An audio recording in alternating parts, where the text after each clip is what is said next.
హరి ఓం శ్రీ గురుభ్యో నమః. హరి ఓం. శుభోదయం, అందరికీ స్వాగతం.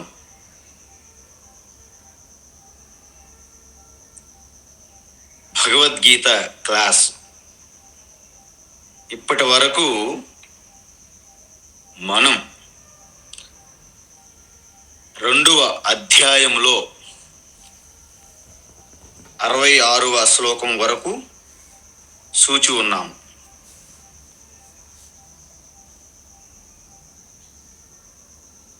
అయితే ముఖ్యమైనటువంటి ఆ జీవన్ముక్తుల యొక్క అంటే స్థితప్రజ్ఞుల యొక్క లక్షణములతో పాటు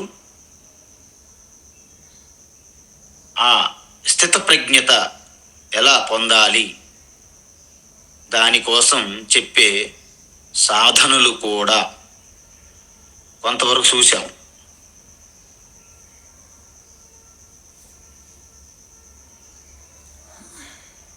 అయితే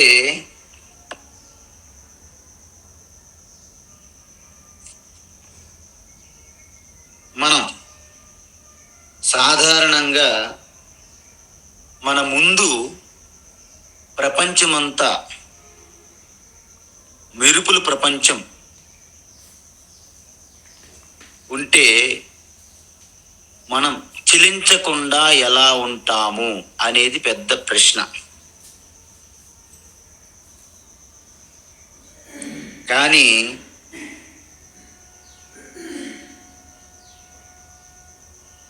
ఉండవచ్చు. ఒక ఫ్యామిలీ అంటే ఒక కుటుంబము ఒక బొమ్మల షాప్కి వెళ్ళారనుకోండి, టాయ్ షాప్ అంటారు.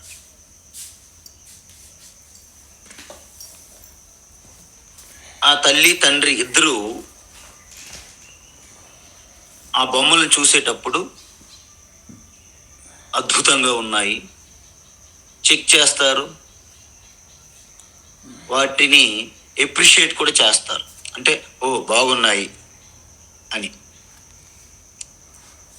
కానీ ఆ బొమ్మలు లేకపోతే నాకు సుఖం లేదు, శాంతి లేదు, అవి ఎట్టి పరిస్థితుల్లో కొనాలి, వాటితో ఆడుకోవాలి అని ఆ తల్లిదండ్రులు కలుగుతుందా?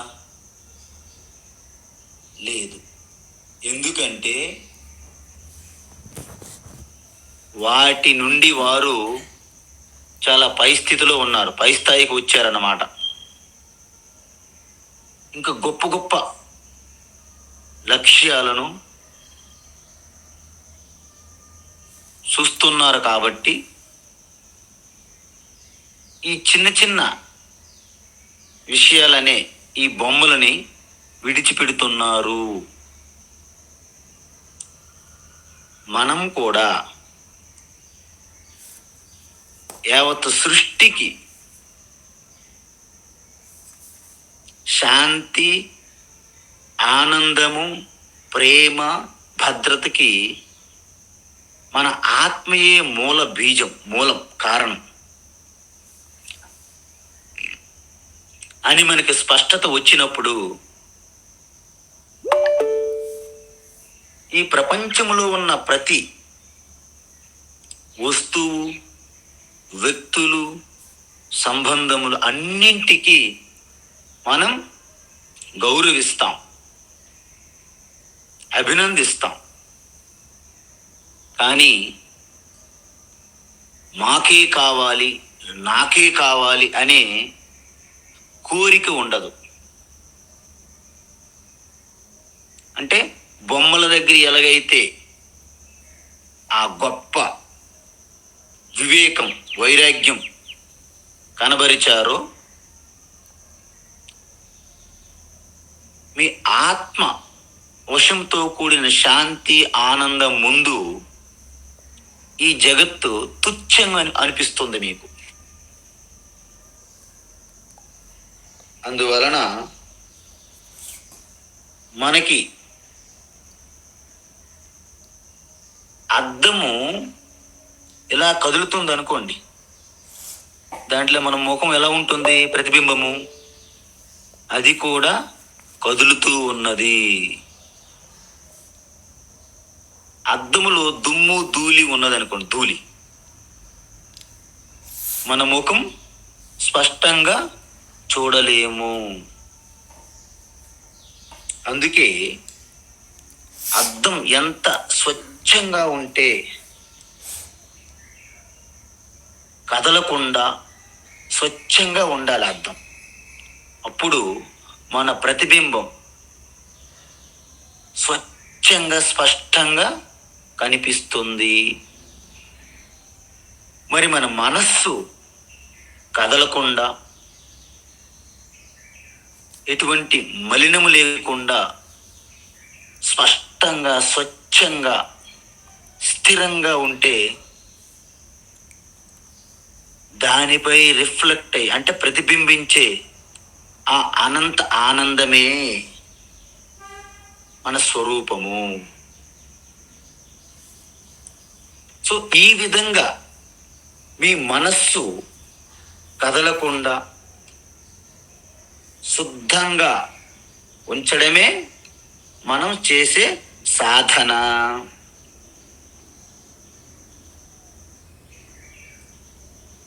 అందువలన మనకేమంటారంటే, నిత్య నిరంతరము సావధానంగా అలర్ట్గా మన మనస్సుపై ఉండాలి. ఎందుకు? మన మనస్సు ఒక దొంగతనం చేసే వ్యక్తి లాంటిదన్నమాట. ఎప్పుడైతే మనం ఏమరపాట్లోకి వెళ్ళి నిర్లక్ష్యంగా ఉంటామో, దొంగడు ఎలాగైతే దొంగతనం చేస్తాడో మన ఇంట్లో వస్తువులని, ఈ మనస్సు మన లోపల ఉన్న విలువైన వివేక వైరాగ్యాలని దొంగతనం చేస్తుంది అన్నమాట. అందుకే కామక్రోధశ్చ లోభశ్చ దేహే తిష్టంతి తస్కరాః. తస్కరాః అంటే దొంగలు. కామము, క్రోధము, లోభము ఇవి భయంకరమైనటువంటి గజ దొంగలు అన్నమాట. ఎక్కడ లోపలుండే దొంగలు. జ్ఞానరత్నాపహారాయ తస్మాత్ జాగ్రత్త జాగ్రత్త అంటారు.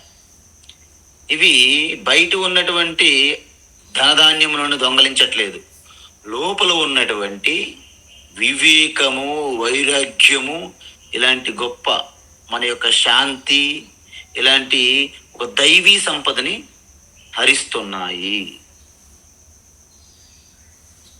కాబట్టి వీటిని చాలా అప్రమత్తంగా మనము ఉండాలి.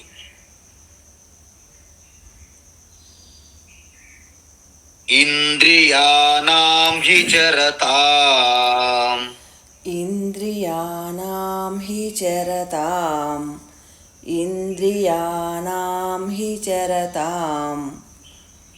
యన్మనోను విధీయతే. యన్మనోను విధీయతే. యన్మనోను విధీయతే. తదస్య హరతి ప్రజ్ఞాం. తదస్య హరతి ప్రజ్ఞాం. తదస్య హరతి ప్రజ్ఞాం. వాయుర్నావమివాంభసి. వాయుర్నావమివాంభసి. వాయుర్నావమివాంభసి.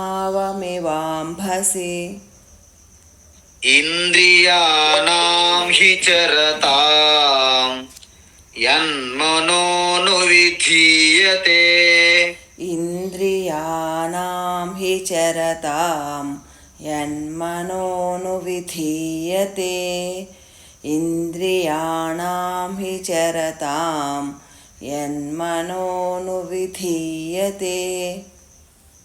తదస్య హరతి ప్రజ్ఞాం వాయుర్నావమివాంభసి. తదస్య హరతి ప్రజ్ఞాం వాయుర్నావమివాంభసి తదస్య హరతి ప్రజ్ఞాం వాయుర్నావమివాంభసి. ఉత్తమం. ఇప్పుడు ఇక్కడ మంచి ఒక ఉదాహరణ ఒకటి ఇచ్చారు భగవాన్ శ్రీకృష్ణ. ఎందుకంటే మనం అప్రమత్తంగా లేకుంటే, మొన్న మీకు చెప్పాను ఒక క్లాసులో, కింద స్థిరంగా కదలకుండా నీటిపైన క్యాన్వాస్గా చేసుకొని ఒక అద్భుతమైనటువంటి కృష్ణార్జునుడు ఒక ఆర్ట్ పెయింటింగ్ వేశారు. కానీ ఎప్పుడైతే అధిష్టానంగా ఆధారంగా ఉన్న ఆ నీరు కదిలిందో ఏమైంది? పెయింటింగ్ మొత్తం చిందరవందరగా మారిపోయినది. మరి స్థిరంగా శుద్ధంగా ఉన్నటువంటి మన మనస్సు పైన ఈ అద్భుతమైనటువంటి ఆత్మతత్వం అలాగ పెయింట్ వలె అలాగ నెలకొని ఉన్నది. కానీ దాన్ని అప్రమత్తంగా చూసుకోలేదు అనుకోండి, ఏమవుతుంది? ఆ పెయింటింగ్ ఎలాగైతే చిందర వందర అయినదో మన యొక్క ఈ యొక్క జ్ఞానము అలా చిందర వందరగా చెదిరిపోతుంది. మన వివేకము వైరాగ్యవంత సంపద కోల్పోతాము. మీ అందరికీ తెలుసు, విలేజెస్లో అంటే గ్రామాలలో చిన్న చిన్న తటాకాలు, చెరువులు ఉంటాయి. మనం లోపలికి దిగి చూస్తే అక్కడ పచ్చని నాచులాగా ఉంటుంది అనమాట నీటి పైన. అరే, నీరేమైనా లేదా అనిపిస్తుంది. కానీ పెద్ద మనిషి ఒకరు, పెద్దవాళ్ళు, చూడు నాయన, ఆ యొక్క పైన ఉన్నటువంటి నాచుని కొంచెం చెదరగొట్టు, ఇలా చెదిరించి చూడు అంటారు. ఇలాగ దాన్ని ఆ యొక్క పచ్చని నాచు ఏదైతే ఉందో, శైవలాలు అంటారు, గ్రీన్ శైవలాలు, ఆ నాచుని ఇలాగ చెదిరించామనుకోండి, స్వచ్ఛమైన నీరు కింద ఉంటుంది. అప్పుడు మనము ఆ నీటిని తీసుకొని కాసేపు వేరే వాటిపైన దృష్టి పెట్టామనుకోండి, మళ్ళీ ఏమవుతుంది? మళ్ళీ శైవలాలు అంటే నాచు నీటిని కప్పేస్తున్నాయి. అంటే అప్రమత్తంగా నీటిని కప్పివేయకుండా ఆ నాచుని ఎలాగైతే మనం చెదరగొడతామో ఆ విధంగా మనస్సు పైన కూడా మీరు ఒక దృష్టి పెట్టి ఉంచాలి. ఒకవేళ మీ మనస్సుని మీరు పరికించి చూస్తున్నారనుకోండి, మనస్సులో ఏమి జరుగుతుంది? మనస్సు భయపడిపోతుంది, భీతిల్లిపోతుంది మనస్సు. అమ్మో, ఈ అమ్మగారేంటి సడన్లీ నా వైపు చూస్తున్నారు అని మనస్సు దొంగతనం చేయడానికి అవకాశం చిక్కదు మనస్సుకి. మీ ఇంట్లో ఎవరైనా దొంగగా అని మీకు అనుమానం ఉన్నా, లేకుంటే పూర్తిగా అలర్ట్గా మనం పెట్టుకొని చూస్తే దొంగతనం ఎలా చేస్తారండి? ఎవరైనా ఏమరపాటుగా పడుకొని, లేకపోతే అక్కడ ఎవరైనా లేకుంటే దొంగతనం జరుగుతుంది. మరి మన ఇంట్లోనే అంత శ్రద్ధ వహించినప్పుడు మరి లోపల ఉన్నటువంటి దైవ సంపద అప్రమత్తంగా లేకుంటే కొల్లగొట్టుకుని పోతుంది కదా మనస్సు. మన ఇంటిలో ఉన్నటువంటి సంపద కోసం మనం అంత వైరింగ్లు, ఫెన్సింగ్లు, వాచ్మ్యాన్లు, సీసీటీవీ కెమెరాసు ఇన్ని పెడుతున్నాం కదా. మరి మీ యొక్క లోపల ఉన్న సంపదని కొల్లగొట్టకుండా ఉండడానికి ఏమి లాకర్లు పెడుతున్నారు మీరు? అందువలన మనం ఎంత జాగ్రత్తగా ఉన్నప్పటికీ మన దృష్టిలో కొన్ని పడుతుంటాయి, మన చెవికి కొన్ని వినిపిస్తుంటాయి. వాటిని కూడా మనము చెక్ చేసుకుంటూ ఉండాలి, సీసీటీవీ కెమెరా పెట్టినట్టుగా. ఒక చిన్న విషయం చెప్తాను, మీరేమీ అనుకోవద్దు, మన్నించవలను. ఈ విషయంలో స్వామి చిన్మయానంద గారు అన్నారు, మీరు గనక మీ ఇంద్రియముల ద్వారా మీ మనస్సుని ఇంద్రియములను అప్రమత్తంగా నియంత్రణ చేయలేదు అనుకోండి, మీ మనస్సు మీ బుద్ధి విచ్చలవిడిగా శబ్ద స్పర్శ రూప రసగంధాలు సంకల్పాలు కోరికలు వస్తుంటాయి పోతుంటాయి, అల్లకల్లోలంగా అన్ని వైపుల నుండి వస్తుంటే పోతుంటాయి. వాటికి ఎటువంటి నియంత్రణ ఉండదు. అంటే అప్పుడు అది మీ మనస్సు ఒక పబ్లిక్ టాయిలెట్ లా అవుతుందంట. స్వామి చిన్మయానంద అన్నారు, నేను కాదు, అందుకే ముందే చెప్పాను నేను. అందువలన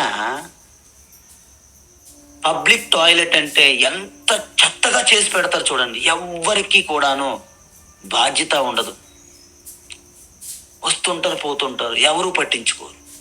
అలా మన మనస్సు అత్యంత అపవిత్రంగా అశౌచంగా తయారవుతుందన్నమాట. అప్పుడు మీ జ్ఞానము మీ వైరాగ్యము ఏమైనాయి? వర్షం పడుతుందని ఆశపడుతున్న మేఘములు ఎలాగైతే గాలికి చల్లా చెదిరై వర్షం పడే మూమెంటే లేకుండా పోతుందో అలాంటి పరిస్థితి మనకి కలుగుతుంది. కాబట్టి మీరు పూర్తిగా మీ ఇంద్రియ నిగ్రహంతో ఉంటూ మనస్సుని పరికించి మనోనిగ్రహంతో ఉంటూ నిరంతరము ఒక వాచ్మెన్ లాగా వాటిపై కన్ను పెట్టి ఆ నిధిధ్యాసనం అనేది చెయ్యాలి. నిధిధ్యాసనం అంటే ఏంటి? శ్రవణము ద్వారా వినినటువంటి ఆ యొక్క తత్వజ్ఞానం ఏదైతే ఉందో, అజ్ఞానం పోయింది శ్రవణం ద్వారా, కానీ సంశయములు ఉంటాయి, అంటే డౌట్స్, సందేహాలు. వాటిని కూడా నివృత్తి చేసుకొని పక్కాగా నిక్కచ్చిగా నిశ్చయంగా ఇది నా స్వరూపం, చిదానంద రూప శివోహం శివోహం అంటే నా లోపల ఆనందమే నాకు రాత్రిపూట గాఢ నిద్రలో ప్రకటమవుతున్నది. అంటే అప్పుడు మనసు ఇంద్రియములన్నీ అలజడి లేకుండా విశ్రాంతిలో ఉన్నాయి. అదే ప్రయత్నపూర్వకంగా ఇంద్రియములు మనస్సును మన స్వాధీనం పెట్టుకుంటే 24 గంటలు ఈ శరీరం ఉన్నంత వరకు ఆనంద శాంతి, శరీరం లేకపోయినా ఆత్మాస్థితిలోనే ఉంటారు. ఈ విషయాన్ని నిధిధ్యాసనం ద్వారా అదే చింతన చేస్తూ ఉండాలి. అప్పుడు ఒకవేళ మనం ఏమైనా అప్రమత్తంగా లేకుండా ఉన్నాం అనుకోండి, అప్పుడు ఏమవుతుంది? ఇంద్రియములు వాటి వైపు అవి లాక్కుంటూ పోతుంటాయి. మనస్సు ఏమవుతుంది? ఆగండి, నేను కూడా మీతో జాయిన్ అవుతాను. పుల్లని తీయని పండ్లు తింటే చెప్పాను కదా మీకు, 2 పక్షులు ఈ శరీరం అనే చెట్లు ఉంటాయని. ఆ విధంగా ఆగండి, మీకు నేను కంపెనీ ఇస్తాను అని మనస్సు కూడా ఆ ఇంద్రియముల వెంబడి నుంచి పరుగులు తీసింది అనుకోండి, అప్పుడు ఏమవుతుంది? తదస్య ఎవరికైతే ఆ యొక్క ఇంద్రియము స్థిరంగా లేకుండా మనస్సు స్థిరంగా లేకుండా చెలిస్తున్నాయో వారి యొక్క ఆ వివేక బుద్ధి అంటే వివేక జ్ఞానము హరతి పూర్తిగా దొంగిలించబడుతుంది, కొల్లగొట్టబడుతుంది, కొట్టుకొని పోతుంది అనమాట. ఎలాగా? నావం అంటే బోటుని అంటే నీటిలో ప్రయాణిస్తున్న బోటులో ఉన్నటువంటి ప్రయాణికులు వెళ్తున్నారు కదా. అప్పుడు ఒక ఎదురుగాలులు, భయంకరమైన బీభత్సమైనటువంటి గాలులు వీచేటప్పుడు ఆ బోటుతో పాటు ఆ ప్రయాణికుని ఎలాగైతే కొట్టుకొని పోతుందో, ఇక్కడ బోటు అంటే జ్ఞానము, ఆత్మ జ్ఞానము. అందుకే మనకి తర్వాత ఏం చెప్తారంటే, మనకి 4వ అధ్యాయంలో వస్తుంది, జ్ఞాన ప్లవేనైవ వృజినం సంతరిష్యతి అంటారు భగవాన్ శ్రీకృష్ణ. ఈ జ్ఞానం అనేది ఒక బోటులాగా మిమ్మల్ని సంసారం అనే సాగరం అవతలి ఒడ్డుకి చేరుస్తుంది. ఇక్కడేమైంది, ఎప్పుడైతే మీరు అప్రమత్తంగా లేరో, మీ యొక్క జ్ఞానం అనే బోటుని వాయువు ఎలాగైతే కొల్లగొట్టి చిందర వందర చేసి ప్రయాణికుడిని బోటుని నాశనం చేస్తుందో, ఈ ఇంద్రియములతో పాటు వాటితో పాటే మీతో పాటు నేను కంపెనీ ఇస్తానని మనసు ఎప్పుడైతే వాటితో కలిసి ప్రయాణిస్తుందో, అప్పుడు మీ యొక్క జ్ఞానం అనే బోటుతో సహా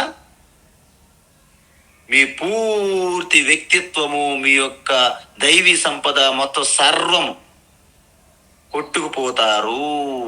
కాబట్టి ఇది ఒక పెద్ద హెచ్చరిక అనమాట. అయితే మనం ఏం చేయాలి ఇప్పుడు?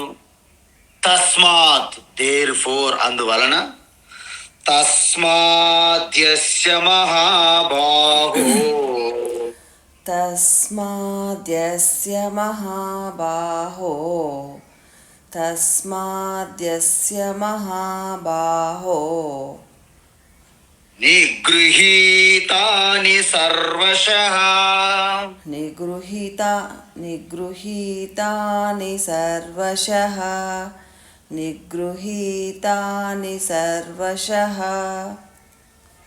ఇంద్రియాణీంద్రియార్థేభ్యః, ఇంద్రియాణీంద్రియార్థేభ్యః, ఇంద్రియాణీంద్రియార్థేభ్యః, తస్య ప్రజ్ఞా ప్రతిష్ఠితా, తస్య ప్రజ్ఞా ప్రతిష్ఠితా, తస్య ప్రజ్ఞా ప్రతిష్ఠితా, తస్మాద్యస్య మహాబాహో, మొత్తం తస్మాద్యస్య మహాబాహో నిగృహీతాని సర్వశః, తస్మాద్యస్య మహాబాహో నిగృహీతాని సర్వశః, తస్మాద్యస్య మహాబాహో నిగృహీతాని సర్వశః, ఇంద్రియాణీంద్రియార్థేభ్యః, తస్య ప్రజ్ఞా ప్రతిష్ఠితా, ఇంద్రియాణీంద్రియార్థేభ్యః, తస్య ప్రజ్ఞా ప్రతిష్ఠితా, ఇంద్రియాణీంద్రియార్థేభ్యః, తస్య ప్రజ్ఞా ప్రతిష్ఠితా. అందువలన మనం ఏం చేయాలి ఇప్పుడు? మొత్తం ఏ మహాబాహు అంటే ఏ వివేకవంతమైన అర్జున, అంటే ఆజాన బాహువులు కలిగిన అర్జున అని కూడా చెప్తారు. మహాబాహు అంటే మహాబాహువులు కలవాడు కాబట్టి. అయితే ఇక్కడ మీరు ఒక మంచి లెసన్, ఒక విషయాన్ని మీరు జీవితాంతం గుర్తుపెట్టుకోవాలి. అది ఎప్పటికీ మర్చిపోకూడదు. ఈ క్లాసుకు సంబంధమనే కాకుండా జీవితం సంబంధించిన విషయం. ఏంటి ఆ విషయం? ఏంటి ఆ విషయం అంటే, మనం నిత్య నిరంతరము నేను ఎంత సాధన చేశాను, అంత సాధన చేశాను, వాటి గురించి చెప్పుకోవడం ఒక లెక్క అయినప్పటికీ, మనం ఎంత ఖచ్చితంగా ఉన్నాము, ఎంత శ్రద్ధాభక్తితో, ఎంత పారదర్శకంగా ఉన్నామనేదే ఇక్కడ ముఖ్యం. ఒకసారి ఒక మహాత్ముడు క్లాస్ చెప్తుంటే, అక్కడ గంగోత్రి, ఉత్తరకాశీ, అంత మొత్తం శ్రీనగర్ అవన్నీ కూడా అక్కడ ఉంటాయి అన్నమాట. అక్కడ ఎప్పుడు కూడాను మిలిటరీ యొక్క పెరేడ్ జరుగుతూ ఉంటుంది అన్నమాట. సో ఒకసారి ఏమైందంటే, క్లాస్ వింటున్న వాళ్ళందరూ బ్రహ్మచారులు కూడా ఒక్కసారిగా ఆ మిలిటరీ పెరేడ్ యొక్క శబ్దంను చూస్తున్నారన్నమాట. అప్పుడు ఒక్కసారి ఆ గురువు గారు ఏమన్నారంటే స్టాప్ అని హెచ్చరించారట, షౌట్ చేశారట. ఒక్కసారి అందరు భయపడిపోయి ఒక్కసారి ఇటువైపు చూశారట. అప్పుడు ఆయన అన్నారు,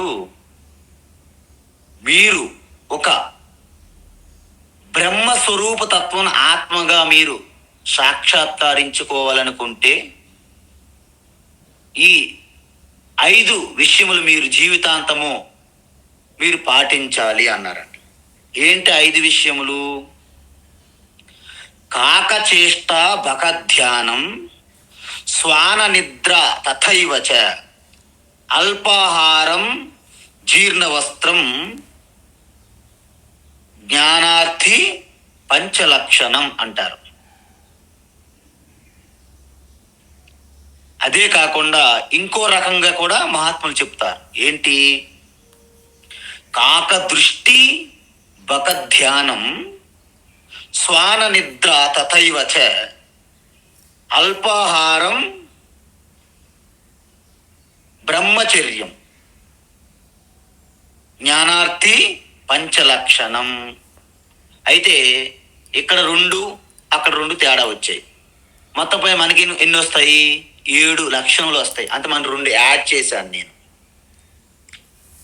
అంటే కాక దృష్టి లేదా కాక చేష్ట అంటారు. మీరు ఒక విషయం చూడండి, కాకి, కాక అంటే కాకి అని అర్థం. ఆ కాకి ఏంటంటే మనం చిన్నప్పుడు చదువుకున్నాం. కాకి తిరుగుతూ తిరుగుతూ ఒక ప్రదేశానికి వెళ్ళేటప్పుడు బాగా దాహం వేస్తుంది కాకి. నీటి కోసం వెతికి వెతికి వెతికి వెతికి ఎక్కడ నీరు దొరకలేదు. ఒక ప్రదేశానికి వచ్చేసరికి అక్కడ ఒక కడవ అంటే ఒక కుండ ఉన్నది. దానికి అడుగు భాగములు నీరు ఉన్నాయి. అందువలన ఆ కాకి ఏమి ఆలోచించిందంటే, వెంటనే ఆలోచించాలి. మనకి ఎప్పుడు కూడాను పరిష్కారం కోసం బయట వెతుకుతుంటాం. కాసేపు ప్రశాంతంగా కూర్చొని ఇప్పుడు నేనేం చేయాలి, వాట్ నెక్స్ట్ అని ఆలోచించామనుకోండి, మీలోనే మీకు పరిష్కారము మొదలవుతుంది మెల్లగా. అప్పుడు ఆ కాకి వెంటనే వెళ్ళిపోలేదు నిరాశతో. వెంటనే ఆలోచించింది, ఏం చెయ్యాలి? ఓహో, అడుగు భాగములో ఉన్న నీరు పైకి రావాలంటే మనం ఆ అడుగు భాగములో మనం కొంత గులకరాళ్ళు ఏవో ఆ చుట్టూ ఉన్నటువంటి రాళ్ళతో నింపితే ఆ యొక్క నీరు పైకి వస్తుంది కదా అని ఆలోచన తట్టింది కాకి. సో అలా చేస్తూ పట్టు విడవని విక్రమార్కుడు వలె ఆ గులకరాలన్నీ వేరుకుంటూ దాంట్లో నింపడం మొదలుపెట్టింది. చివరికి చెట్టు చివరికి నీరు పైకి వచ్చింది. ఆ నీటిని త్రాగి సంతోషంగా వెళ్ళిందని చిన్నప్పుడు చదువుకున్నాం కథలు. అంటే అలాంటి పట్టు వదలైనటువంటి ఒక పరిశ్రమ కావాలి మనకి. అదేవిధంగా ఆకాశములో ఎగురుతున్నటువంటి ఒక గ్రద్ద ఎన్నో ఓజనములు ఎత్తులు ఉన్నప్పటికీ ఆ యొక్క భూమి పైన తిరుగుతున్నటువంటి చిన్న కోడి పిల్లలు వాటి పైన దృష్టి ఎంత తీక్షణంగా దృష్టితో చూస్తాం చెప్పండి. ఆ విధంగా చెదరని దృష్టి. మొన్న మీకు చెప్పాను, అర్జునుడు చెట్టు పైన ఉన్నటువంటి పక్షి ఏదైతే పెట్టారో ఆ కర్ర పక్షిని, దాని యొక్క కన్ను గుడ్డు తప్ప ఇంక ఏమీ కనిపించలేదన్నమాట అర్జునుడికి. దాన్ని ఏకాగ్రత అంటారు, ఫోకస్. ఆ ఫోకస్ అదేవిధంగా ఆ ఏకాగ్రత ఒక్క దగ్గర మీరు పెట్టగలిగినప్పుడు ఈ సృష్టిలో మీరు సాధించినటువంటి కార్యం ఏమీ మిగిలి లేదు అని చెప్తారు మహాత్ములు. వివేకానంద స్వామి అదే చెప్పారు కూడా. సో ఈ విధంగా కాక చేష్ట లేదా కాక దృష్టి. బక ధ్యానం అంటే ఏంటి? బక అంటే కొంగ, మీ అందరికీ తెలుసు. అది నీటి దగ్గర ఉంటూ ఒకే కాలపై నిల్చొని ఎంత ఒక ఋషి మహాయోగి కూడా నిర్వికల్ప సమాధి స్థితిలోకి వెళ్ళేటట్లుగా ఆ యొక్క కొంగ ధ్యానం చేస్తుంది. దేనికోసం?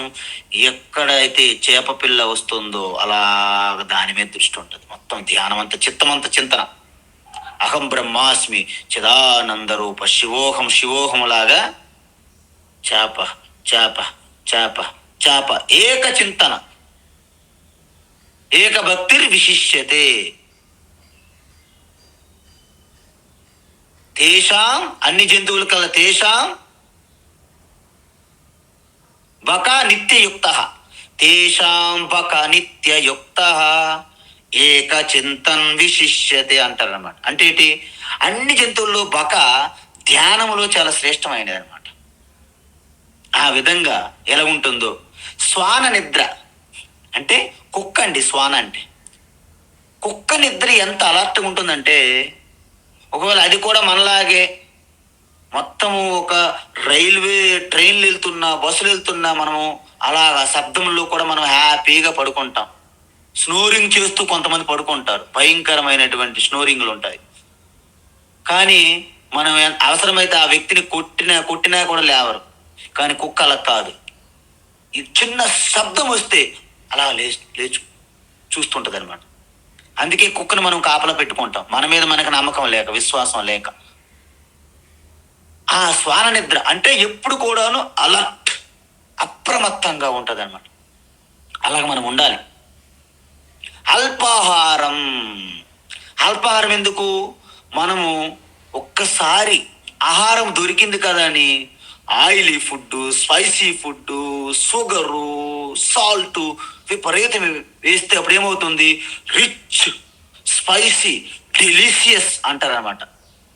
అంటే ఇలాంటి రిచ్ ఫుడ్కి మనము అలవాటు పడి ఒకే బ్యాటింగ్ లా కొట్టారనుకోండి, మీకు నిద్ర వస్తుంది. ఇక మీకు అలర్ట్గా, అప్రమత్తంగా ఎప్పుడు ఉంటారు? కాబట్టి అల్పాహారం, స్వచ్ఛమైనది, శాకాహారం అంటే కారం ఎక్కువగా లేకుండా, పంచదార ఎక్కువగా ఉండకుండా, ఆయిలీ ఫుడ్ కాకుండా, సాల్ట్ ఎక్కువగా ఉండకుండా, అన్నీ కూడా ఒక మోడరేట్గా, యుక్తియుక్తంగా ఉండాలి. ఫుడ్ మితంగా ఉండాలి, అల్పాహారం. జీర్ణ వస్త్రం అంటే ఏంటంటే, మనం ఒంటిని కప్పుకోవడానికి వాడుకున్నటువంటి డ్రెస్సుల పైన ఎక్కువ శ్రద్ధ పెట్టుకున్నారు అనుకోండి, ఆ మెరుపుల పైన, ఆ డ్రెస్సుల పైన ఎక్కువ శ్రద్ధ పెడితే అసలైనటువంటి తత్వం పైన శ్రద్ధ తగ్గిపోతుంది. కాబట్టి సాదా సీదా వస్త్రములుగా, అంటే వస్త్రములకు ప్రత్యేకమైన దృష్టి అవసరం లేదు. మీకు ఒక రక్షణగా, భద్రతగా శరీరం నాకు ఉంటే సరిపోతుంది. దాన్ని జీర్ణ వస్త్రం అంటారు. ఇంకొకటి ఏం చెప్పాను నేను? బ్రహ్మచర్యం అన్నాను. బ్రహ్మచర్యం అంటే బయట చెప్పే బ్రహ్మచర్య గురించి కాదు ఇక్కడ చెప్తున్నది. ఏంటి? మీ ఆత్మ స్వరూపము యందు నిరంతరము విస్మరణ కలగకుండా, అంటే మరిచిపోకుండా, ఎవరైతే ఆ ఇరుకులో ఉంటూ ఒక మంచి కార్యక్రమములు, చేష్టలు, మనసు ద్వారా మంచి ఆలోచనలు, సంకల్పాలు, ఇప్పుడు మంచి సంకల్పాలు చేస్తున్నాం మన స్వామివారు కూడా. సపోజ్ మనకి హనుమాన్ మందిరం కానీ, ఆశ్రమ విషయంలో కానీ, మరి మనకి తీర్థయాత్రలు కానీ, మంచి యజ్ఞము కానీ, జ్ఞాన యజ్ఞాలు ఇవన్నీ జరుగుతున్నాయి. సో ఇలాంటి మంచి సంకల్పాలు, అందుకే బుద్ధితో కూడి లోకానికి మేలు కళ్యాణం జరిగే ఆ సంకల్పాలు ఎవరైతే చేస్తారో వాటి వెనక ఈశ్వర శక్తి ఉంటుంది అంటారు. అదేవిధంగా ఆ యొక్క సంకల్పాలు, ఆలోచనలు నిత్యము ఆత్మస్వరూపం పైనే ఉండాలి. ఆ ఎరుకుతో ఉంటూ, ఆ ఎరుకుతోనే మాట్లాడుతూ, అదే ఎరుకుతో కార్యక్రమాలు చేస్తూ ఉండాలి. దానిని బ్రహ్మచర్య, నిత్య బ్రహ్మచర్యం అంటారు. ఎప్పుడైతే మీకు అంత నిత్యము సదా సదా సదా సర్వేషు కాలేషు అవస్థాషు అంటే అన్ని అవస్థల్లో, సుఖదుఖ సమయంలో కూడా, అవమాన సమయంలో కూడా, జాగ్రత్త స్వప్న సుషుప్తులు ఎలాగైతే ఒకటే ఆత్మ ఉన్నదనే తత్వం తెలుసుకున్నారో దానిని చింతన చేస్తే దాన్ని బ్రహ్మచర్యం అంట. ఈ 5 లేక 6, 7 ఇవి ఉన్నవారికి జ్ఞానం అనేది వాళ్ళ సొంతం, ఎవరు ఆపలేరు దాన్ని.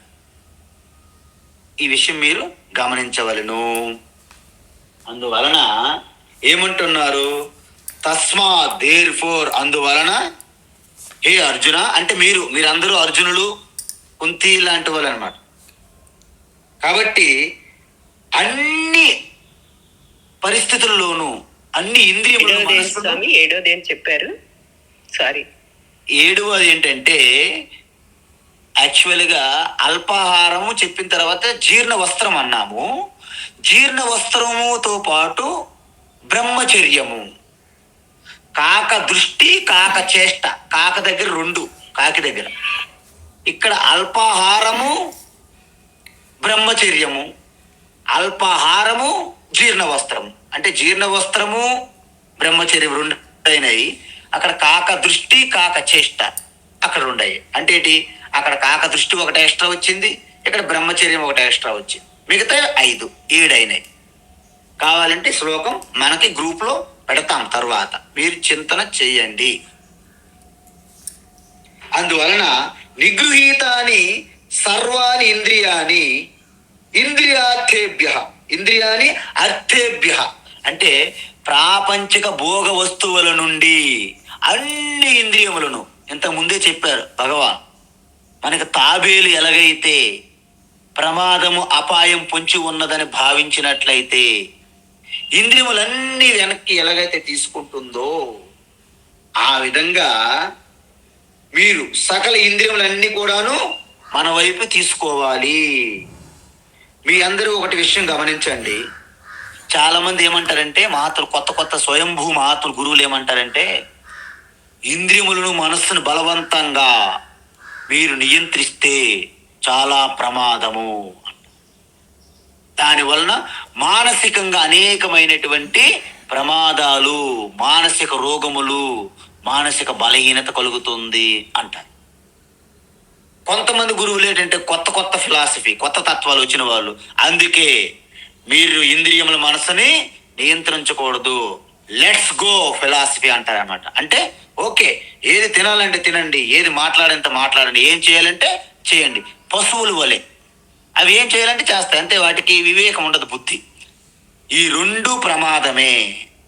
బలవంతంగా ఇంద్రియములను మనస్సును అణిచిపెట్టడం కూడా ప్రమాదమే, వాటిని విచ్చలవిడిగా విడిచిపెట్టడం కూడా ప్రమాదమే. మరి మనము భగవాన్ శ్రీకృష్ణ ఏం చెప్తున్నాడు? వివేకముతో వచ్చే వైరాగ్యము ద్వారా అప్రమత్తంగా వాటిపై నిఘా వేసి స్వాధీనములో తెచ్చుకోవాలి. ఇది శ్రీకృష్ణ యొక్క పరిష్కారం. ఇది ప్రతి ఒక్కరికి అవసరం, ప్రతి మనిషికి అవసరం. ఈ విషయమైనటువంటి ఇంటెలిజెంట్ రెగ్యులేషన్ అంటారు వీటిని. అంటే వాటన్నిటిని కూడా మనము ఒక రెగ్యులేట్ చేసుకోవాలి, ఒక అద్భుతమైన వివేక జ్ఞానముతో వాటిని స్వాధీనపరుచుకోవాలి. ఎందుకు?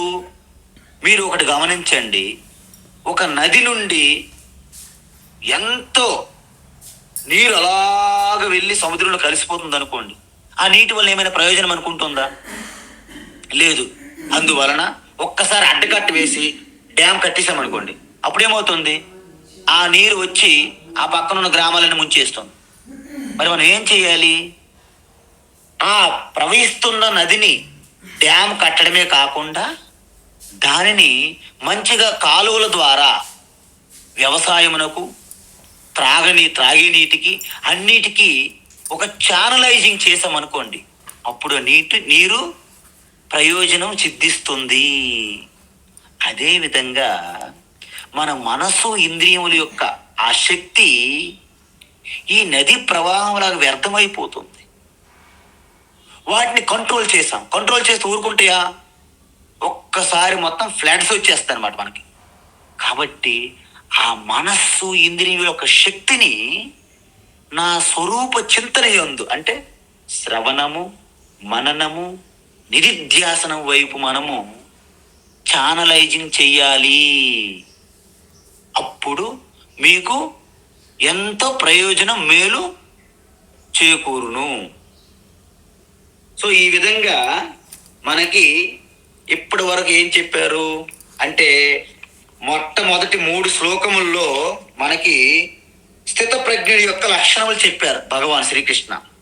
అంటే 56వ శ్లోకం వరకు, 56 కాదు, 57 వరకు స్థితప్రజ్ఞ లక్షణాలు చెప్పారు. 58 నుండి 68 వరకు స్థితప్రజ్ఞత పొందడానికి మనం చేసే సాధనలు చెప్పారు. ఏంట సాధనలు? శ్రవణము, మననము, ఇంద్రియ నిగ్రహము, మనో నిగ్రహము, నిధిధ్యాసనం. ఆయన ముఖ్యంగా ఏం చెప్పారు? ఇంద్రియ నిగ్రహము, మనో నిగ్రహము, నిధిధ్యాసనం గురించి చెప్పారు. కానీ ఈ ప్రజ్ఞ మనకు ముందే వచ్చింది. దేని ద్వారా? శ్రవణము, మననము ద్వారా. అంటే శ్రవణము, మననము ద్వారా మీరు సంపాదించిన జ్ఞానాన్ని నిరంతరము ఇంద్రియ నిగ్రహము, మనో నిగ్రహముతో పాటు నిధిధ్యాసనతో దీన్ని కాపాడుకోవాలి అని ఇంతవరకు 58వ శ్లోకం వరకు పరమాత్మ శ్రీకృష్ణ దాన్ని ముగింపు చేశారు సాధనల గురించి. మళ్ళీ ఏం చేశారు? ఎక్కడైతే ఆ తాడు విడిచిపెట్టారో స్థితప్రజ్ఞ యొక్క లక్షణాలు, మళ్ళీ ఒకసారి ఆ తాడును అందుకున్నాడు. ఎందుకంటే ఆయన చాలా స్కిల్డ్ పర్సన్, చాలా నైపుణ్యం గలవాడు అనమాట. తోత్ర వేత్రైక పానీయే కదా, ఒకటే కళ్యములను ఆ యొక్క కొరడను ఒక చేత్తో పట్టుకొని రెండో చేత్తో జ్ఞానముద్ర చూపెట్టగలే ఒక దక్షుడు అనమాట ఆయన. కాబట్టి వెంటనే దాన్ని పట్టుకోండి, అమ్మో అక్కడ వదిలాను కదా. ఆ స్థితప్రజ్ఞ యొక్క లక్షణాలు మరొకసారి మనకి గుర్తు చేస్తున్నారు. ఎందుకు? అది మనకి స్ఫూర్తి, మార్గదర్శకం. వాటిని మనము సాధన ద్వారా సంపాదించుకున్నటువంటి ఆ యొక్క స్వాభావికమైనటువంటి స్థితప్రజ్ఞ లక్షణాలని మనము కాపాడుకుంటూ వ్యవహారంలో ఉండాలి. ఇంతకీ ఏంటవి మళ్ళా స్థితప్రజ్ఞ యొక్క లక్షణాలు? యా నిశా సర్వభూతానాం, యా నిశా సర్వభూతానాం,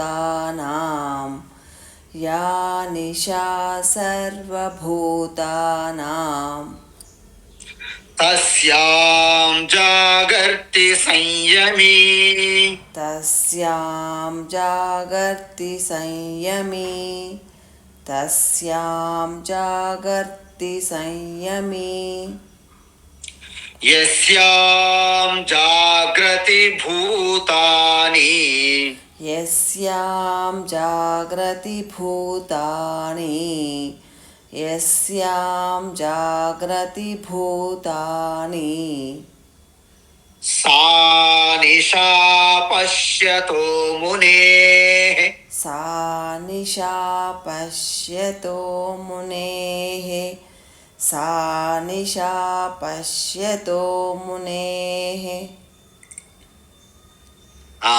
ఇప్పుడు ఏంటంటే ఈ శ్లోకము ఇంత ముందు మీకు ఒకసారి చెప్పాను. 16వ శ్లోకం ఏంటది? నాసతో విద్యతే భావః నా భావో విద్యతే సతః. ఇదే అధ్యాయం 2వ అధ్యాయంలో 16వ శ్లోకం. మనం మహాభారతం రాస్తున్నప్పుడు వ్యాస మహర్షికి ఒక స్టెనోగ్రాఫర్ అంటే ఒక రైటర్, స్పీడ్ రైటర్ కావాలి, మామూలు స్లో రైటర్ కాదు, స్పీడ్ రైటర్. ఎందుకంటే ఆయన 1,00,000 శ్లోకముల యొక్క గ్రంథాన్ని రాయాలంటే ఎవరు రాయగలరు? అందువలన ఆయన ఉపాసన చేసి ఒక దేవతని అనుగ్రహం కోరారు. అప్పుడు అత్యంత ఫాస్ట్గా రాయగలిగిన దేవత ఎవరున్నారండి? మరి వినాయకుడు, అంతే, గణేష్ తప్ప. సో గణేష్ వచ్చి నేను రాస్తానన్న. ఓకే, కానీ గణేష్ ఒక నిబంధన, కండిషన్ పెట్టారు. నేను చాలా స్పీడ్ రైటర్ని, చాలా ఫాస్ట్గా రాస్తాను. ఓ వ్యాస, నేను రాసేటప్పుడు మధ్యలో ఎక్కడైనా సరే మీరు ఆలస్యం చేసి గ్యాప్ ఇచ్చారా, వెంటనే విడిచిపెట్టి వెళ్ళిపోతా అన్న. వెంటనే వ్యాస మహర్షి భయం వేసి, అమ్మో ఈయన స్పీడ్ రైటింగ్లో మనం తట్టుకోలేం ఎలా అని ఆలోచించి, సరే భగవాన్, నేను చెప్పే ప్రతి శ్లోకం కూడా మీరు పూర్తిగా అర్థం చేసుకున్న తర్వాత శ్లోకం రాయాలి అన్నాడు. కండిషన్ పెట్టాడు వ్యాస మహర్షి. భగవాన్ గణేష్ ఏమన్నారంటే, అలాగే ఏముంది, నీవు చెప్పే శ్లోకం నాకెందుకు అర్థం కాదు అనుకున్నారు అలాగే.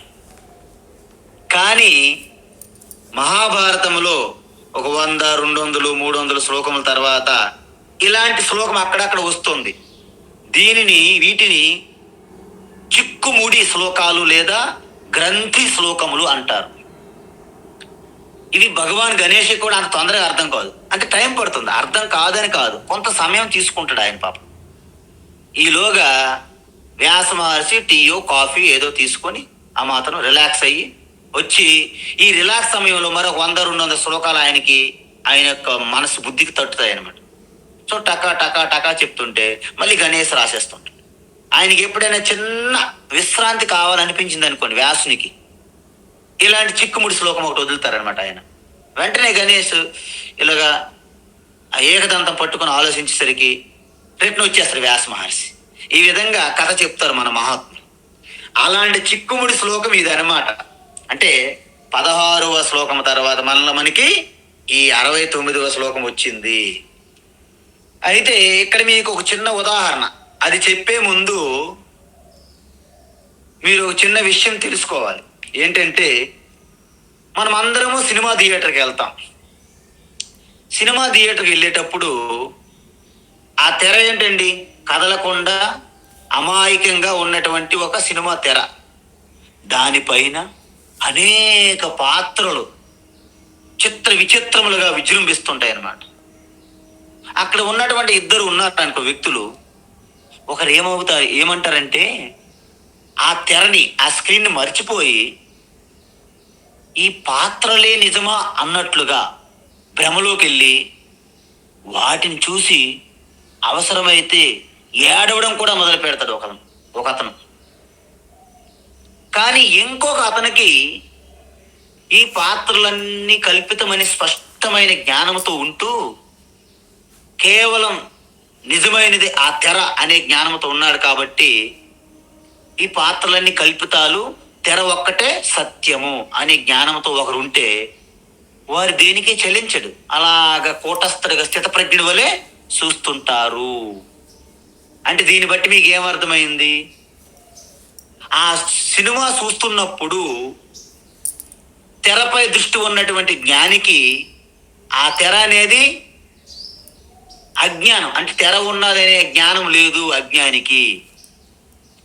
పాత్రల యందు జ్ఞానికి ఏంటి, అస్సలు వాటి మీద శ్రద్ధ దృష్టే ఉండదు. పాత్రల యందు అజ్ఞానికి సత్యం అనే దృష్టి ఉంటుంది. ఇప్పుడు చూడండి, అజ్ఞానికి పాత్రల యందు సత్యం అనే బుద్ధి ఉన్నది, తెరపైన అసత్యం అనే బుద్ధి అజ్ఞానికి. జ్ఞానికి తెరపైన సత్యం అనే బుద్ధి ఉన్నది, పాత్రల యందు అసత్యం అనే బుద్ధి ఉన్నది. ఈ దృష్టికోణం అన్నమాట. అదేవిధంగా మీరు ఒక సముద్రం దగ్గరికి వెళ్ళారనుకోండి, లేకపోతే బంగారం షాపు దగ్గరికి, ఏదైనా ఓకే, మనకు అభ్యంతరం ఏమి లేదు. అక్కడ చూస్తుంటే ఒక అమ్మగారు, అక్కడ వ్యాపారి.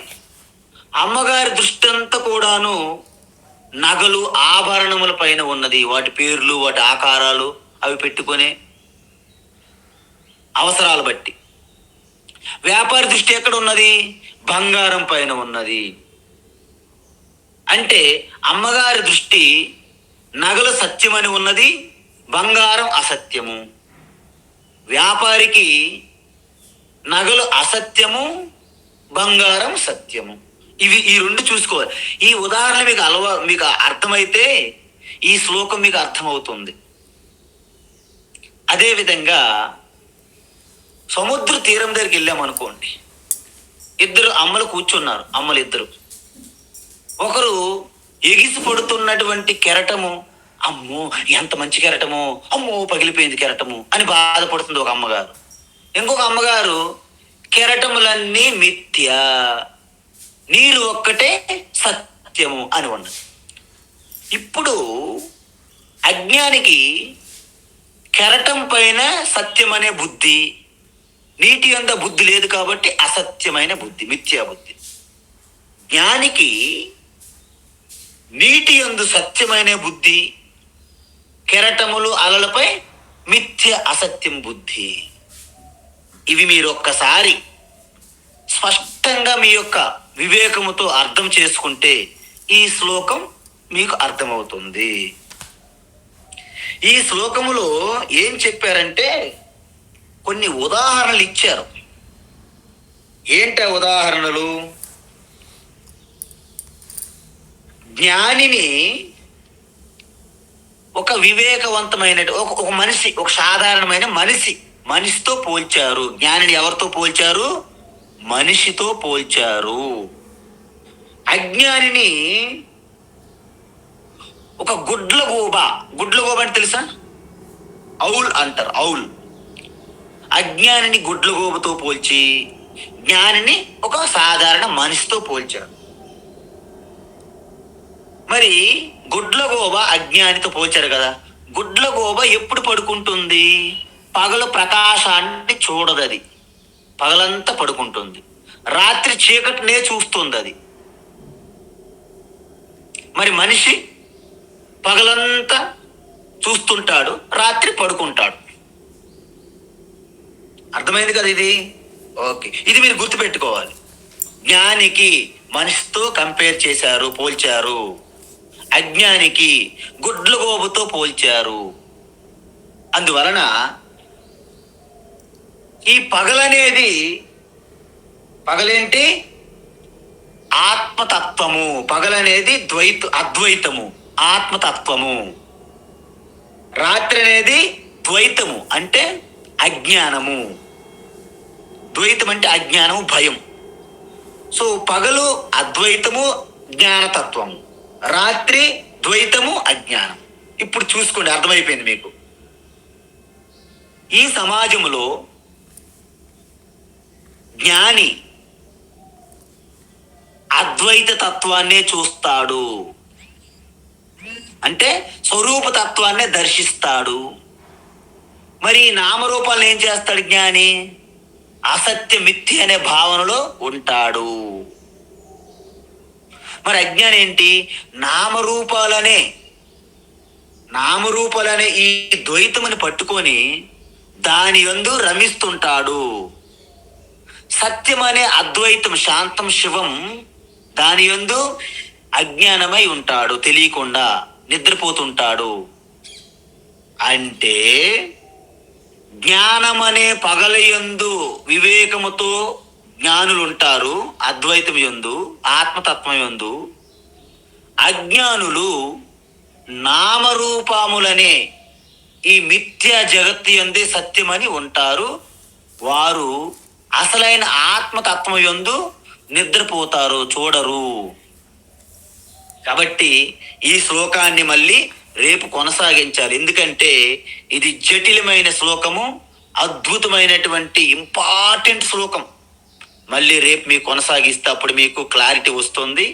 కాబట్టి రేపు ఈ యొక్క 69వ శ్లోకం చూస్తాము.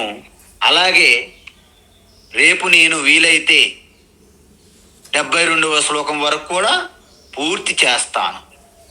అంటే మరో 2 క్లాసులతో 2వ అధ్యాయం పూర్తవుతుందన్నమాట. రేపటి క్లాసు తరువాత ఒకసారి 2వ అధ్యాయం యొక్క సమ్మరీ కూడా మీకు చెప్పడం జరుగుతుంది.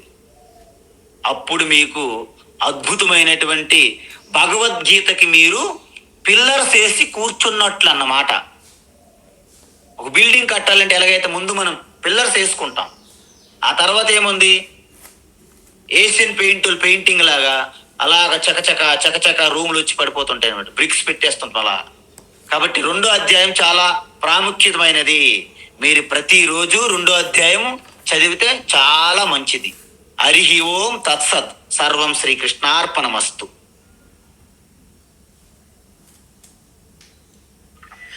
హరి ఓం గురువు. హరి ఓం.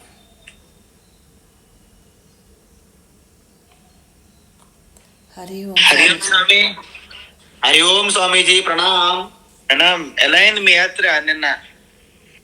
ఏం స్వామీజీ? కాశీ నుంచి బాగానే అయిపోయిందండి యాత్ర. కాశీ నుండి అద్భుతంగా అయ్యింది కాబట్టి అద్భుతంగా మనం క్లాస్ చెప్పాం కదా స్వామీజీ.